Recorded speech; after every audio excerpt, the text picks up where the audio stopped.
me and the crew, let's go.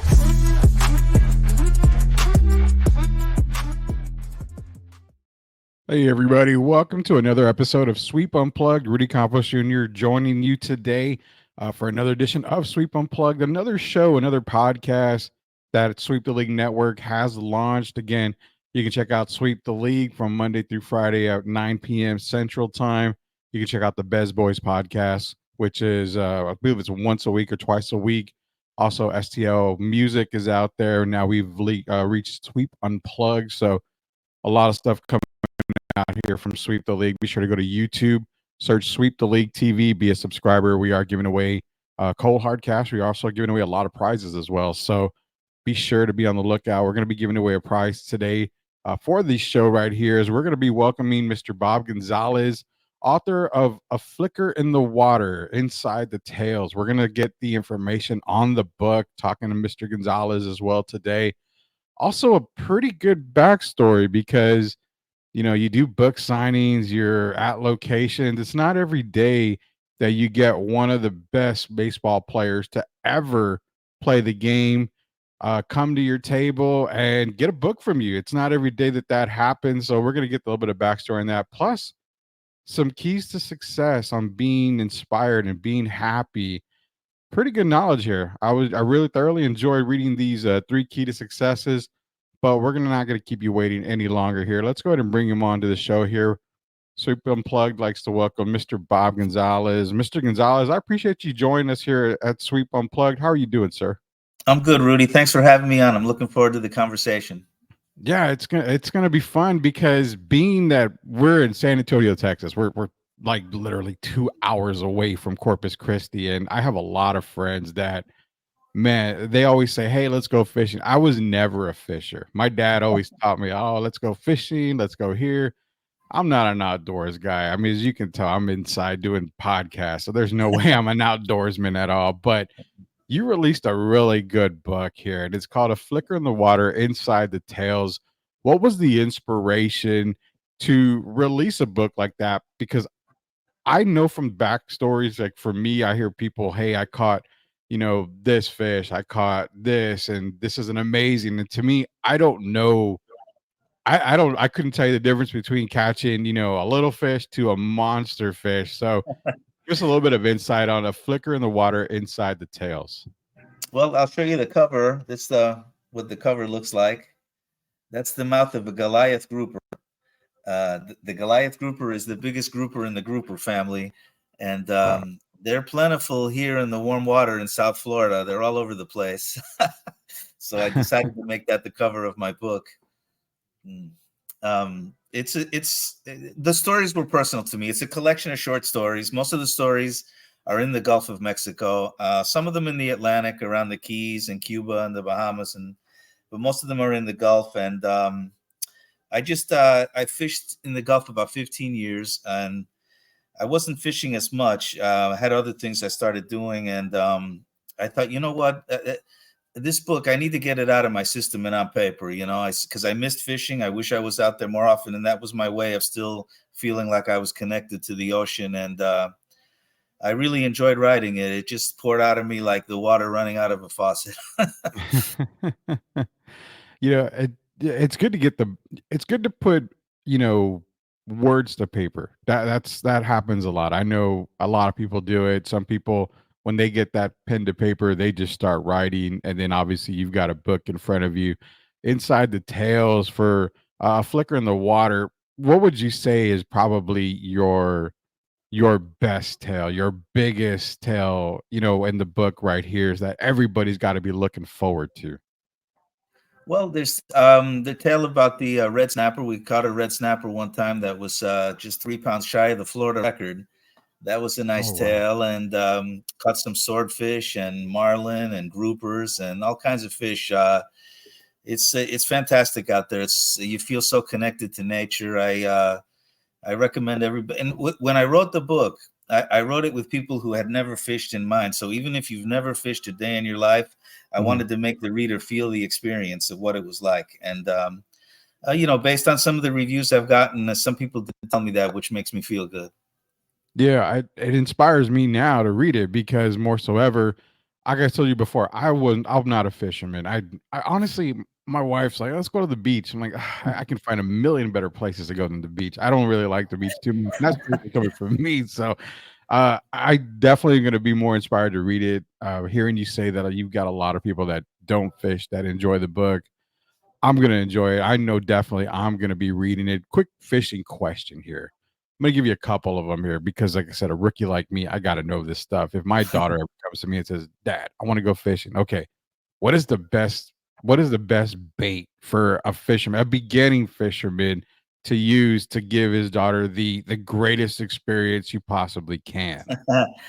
Well, I would say probably a live bait of some kind. When you put a live bait on your hook, it could be like in the South Florida, we use these cigar minnows. They're only about the size of and width of a cigar. That's why they call them cigar minnows. And they're really good. The fish gobble them up like you wouldn't believe. And little pinfish, they call them. They're a little more round than the long, slender cigar minnows. But live bait, there's a lot of, you can use dead baits too, like chunk baits or lures and stuff, but there's something about the live bait that attracts the fish like nothing else. There's a part that I was reading on you, and I'm going to see if I can get it out. I don't know if you've told the story. If you have it and you want to save it, just save it. You just tell me, Rudy, stop. I'm not doing that. But you were raised in Northeastern Pennsylvania, and you enjoyed Yeah, whitetail deer hunting. You said that your yeah, first buck was taken in below zero weather. yeah, yeah, You got me going, and I'm like, "Where's the story? Can I get it out yeah. of Bob today? If not, Yeah, we can save it I for don't mind another book." telling you. The day after Thanksgiving, the Monday after Thanksgiving, every year was the first day of buck season in Pennsylvania.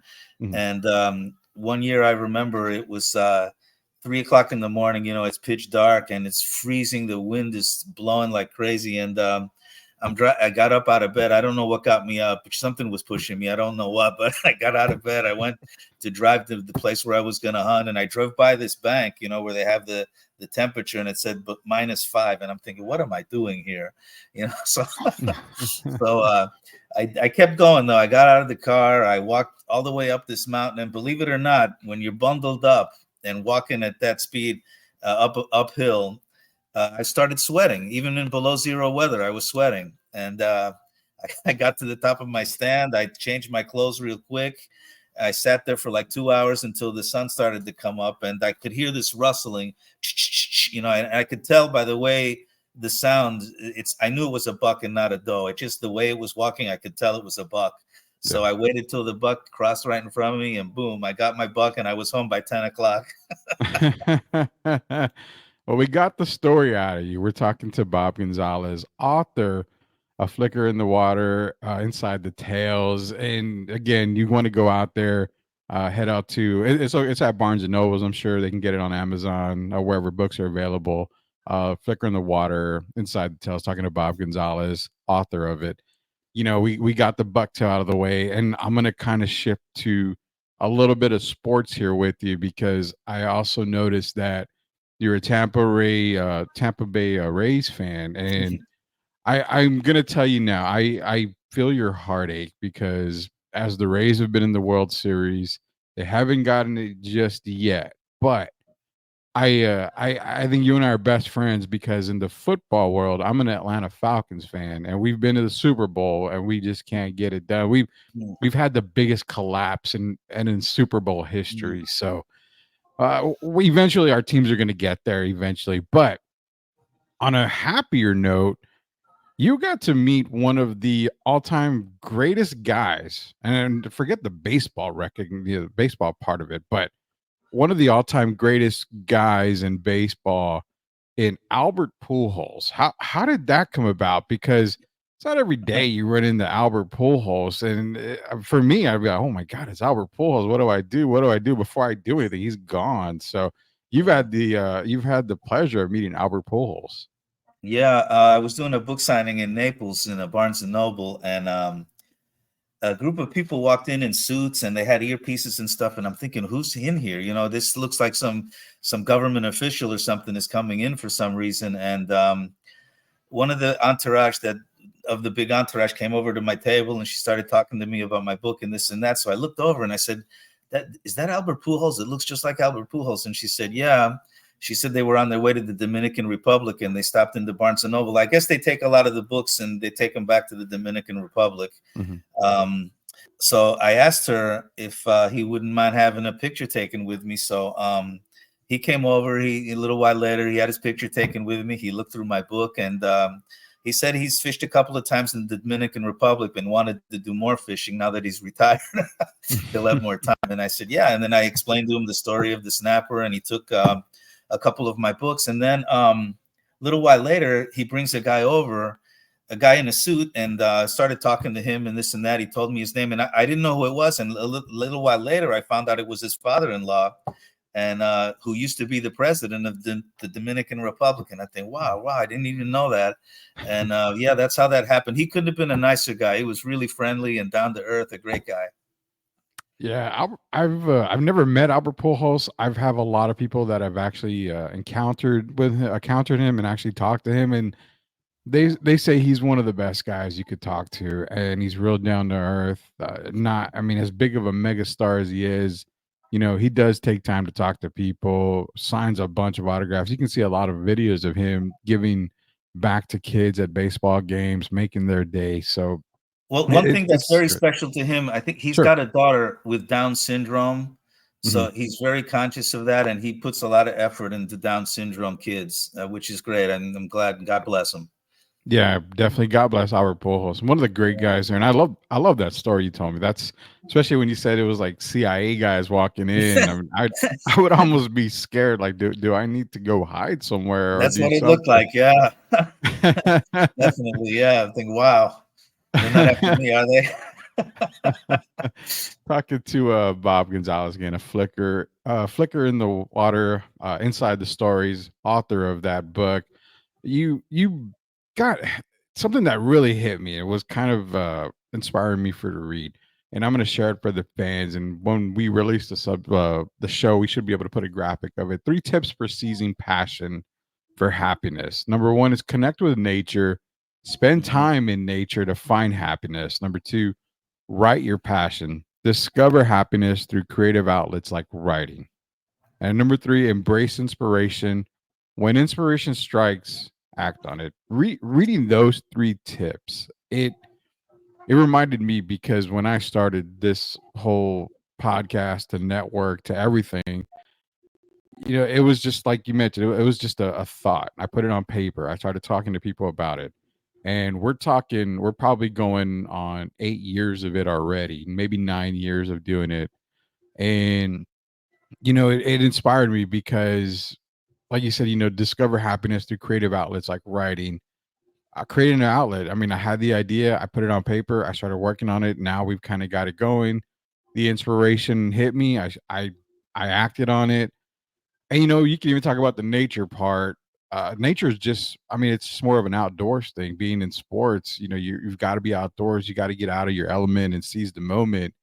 Can you kind of describe to our listeners about those 3 tips that you're giving for everybody to seize passion for happiness? Because that's very inspirational right there. Well, when you're outdoors, I think most of us, if not all of us, are really connected to nature. I mean, we see and the beauty and everything in the natural world, whether it's the birds chirping or the fish jumping or even the clouds in the sky. When you're out on the ocean, it's just you, the clouds, and the water beneath you, and you can't help but feel some tranquility in that. I think it gets us closer to our creator, and it's part of our own innate nature as human beings. We're part of the natural world as well. So being out there definitely inspires writing. It inspires creative thinking. It's and passion. Yeah. Yeah, it is. And those are some tips that I was like, wow, okay. I'm definitely writing them down. I'm definitely going to post them on a board for me, because you tend to hear everybody's inspiration for things, and you kind of take little bits here and there from everything, and it all adds up. It's like a puzzle, like a 1,000-piece puzzle, Yeah. tons of them. It's like you got a little bit here, a little bit there. You start piecing it together, and you know what? Life's great after that. We're talking to Bob Gonzalez, author of A Flick on the Water, Inside the Tales.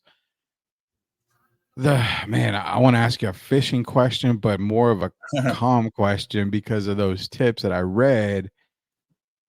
it's got to be, how many times have you been on the water and it's dark and you just have a clear sky? The only light is that massive moon that we have.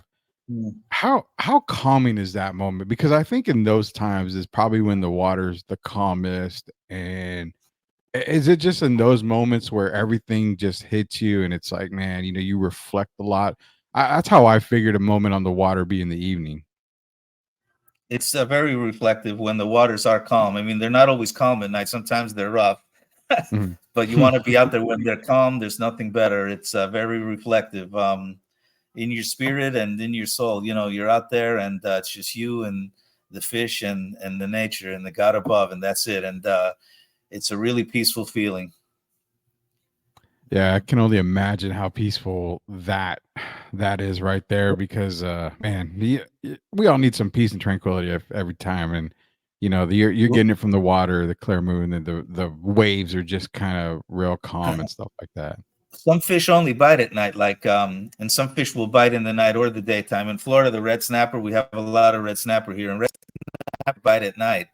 Mhm. Sometimes even better than during the day.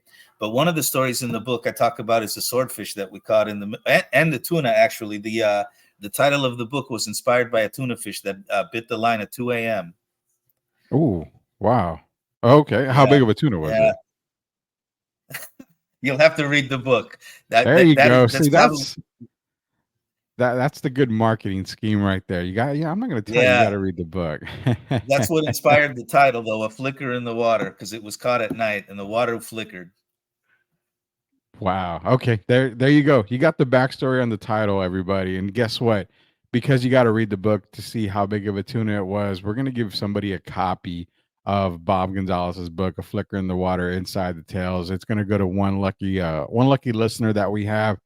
Want you to definitely check it out. We're gonna check it out here at Sweep the League. Mr. Gonzalez, before we go, do you have anything you want to tell the fans out there? You got any maybe books coming up? Do you got any other projects coming up? Because capitalizing on this book right here, I'm assuming this you got a lot more writing to do. I have a lot more writing. I have a book coming out next year. This is a collection of poems and about the baseball franchises as well, like a history of the different MLB franchises from 1900 to today. But I tell it in a fun way with a lot of wordplay. If you read the book, you'll see I love to play with words, and I think readers, you don't necessarily have to like the sport to enjoy the reading. And that I got a couple of other things too. I have a children's book too. I'm thinking about writing. It's called Bobby and His Dump Truck for all you kids out there. Wow, man. So you got a lot coming out. And that's the important thing. Once you start writing, you can't stop. There's just so much Yeah, inspiration. yeah, you can't. Yeah, it's like you're hooked. Yeah, And I'm actually looking forward to the MLB, the baseball one. That one's going to be yeah, kind of crazy because yeah. I mean, I love MLB baseball. One of the sports that I do follow. I'm a San Francisco Giants fan. So my dad was a Whaley Mays fan. Mhm, I continued on with the Will Clark era, Kevin Mitchell area, all the way to mhm, mhm. Barry Bonds. So I can't wait to see it. Hopefully, you have nice things to say about the Giants organization. I'm praying you do right there. Yeah, I But put the Ebony, Giants and the Dodgers right next to each other so they wouldn't fight. oh man, can you make it a peaceful meet between the Giants and Dodgers, please? We need a Yeah. peaceful meeting here. Mm. Talking to Bob Gonzalez, A Flicker in the Water. We're going to be giving away a book here. Mr. Gonzalez, I appreciate you joining us here on Sweep Unplugged. Any other time we can get you back on the show, we definitely would love for it, especially when you've got other books coming out here. We'd love to promote it, but more than anything, we're going to give a lucky fan a book, inside, Flicker in the Water Inside the Tales. Appreciate you joining us here today, and we look forward to many more books coming out, and we look forward to talking to you again, sir. Thanks, Rudy. I really appreciate it. I enjoyed it. Yeah, that is Bobby Gonzalez. I'm sorry, Bob Gonzalez. I don't mean to call you Bobby. It's a more informal there, but Bob Gonzalez here. A flicker in the water. Until we sweep the league again, you're going to get more sweep unplugged. Remember, we're unplugging to get you plugged in to everything outside of the sports world and get you introduced to more people out there. Bob Gonzalez being one of them. So be sure to keep an eye out for more sweep unplugged episodes. Rudy Campos Jr. signing off. We'll see you later, guys. Sweep Unplugged.